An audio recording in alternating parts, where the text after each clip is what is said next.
Hey, you summoned a lesser maker. I found this 1/16 scale Napoleonic figure and we're going to make it into a monument for my terrain board. I think this is going to be a really useful build for any game though.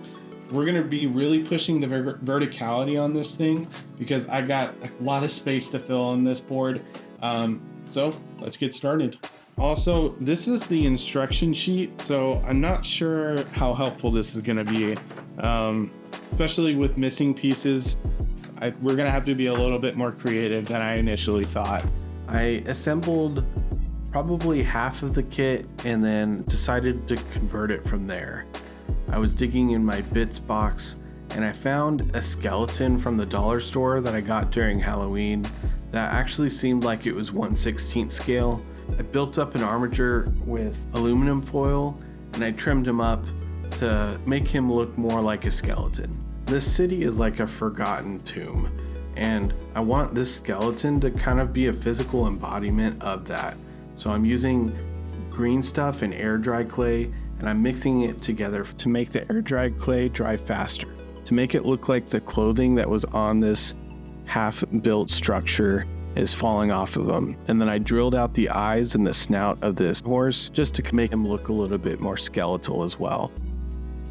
I'm going to emulate the scaffolding of the Statue of Liberty. I found this art. The scaffolding is what's going to make this statue super playable, and it's going to add to that half-built structure look. I'm building this out of a centimeter by centimeter square dowel, and I'm cutting it 6 inches tall, and I'm cutting out 4 1-inch support beams. I glued it an extra strut there, and you're going to need at least 8 of these if you have a kit that's similar to mine. If you don't feel like scratch building this and you have a 3D printer, I actually made a free STL that you can print out yourself at home, and you don't need to be a patron to get it. So go check out the Patreon.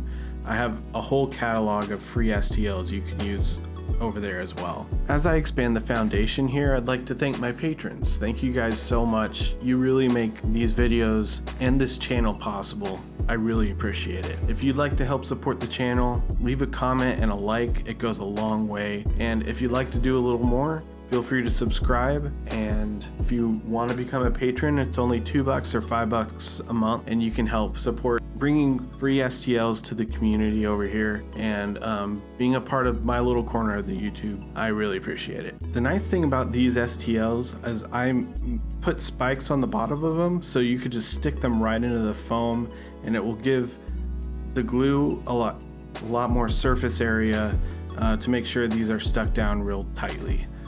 And then I glued down the statue and glued down the rest of the supports, and then I connected those supports with popsicle sticks. Before I primed this with spray paint, I made sure to coat the foam with Mod Podge and black paint, and I masked all the brick that I didn't want to have primed again with tinfoil, and that works as a really good mask. I don't want this to be super dark, especially the statue is kind of in the middle of everything where it's going to be in shadow. So I'm going to try and go really heavy on the light colors so it really sings through all the slatting. The risk is that you can't see any of it. So I'm going to kind of err on the side of painting it too light, and hopefully it works out. I usually paint all my architectural structures this color, and I always aim for a Statue of Liberty type look, and I was really happy seeing it at this scale and achieving it. I think it turned out really good. And when I go for a wood texture, I paint it in a dead wood type gray and streak it on the popsicle sticks to kind of work in a wood grain texture automatically. And then I like to paint my bricks as a limestone color, and I go from like a mustard yellow to a tan, and that usually works out pretty good. And this is all dollar store paint, so you don't have to spend a fortune on it. Thanks so much for watching. I really appreciate it. If you tackle this build yourself, tag me on Instagram because I'd love to see it. I think this is an easy enough build that anyone at any skill level can do it. whether you're scratch building it or 3D printing it.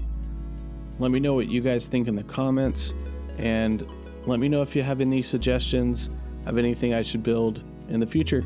All right, have a good one.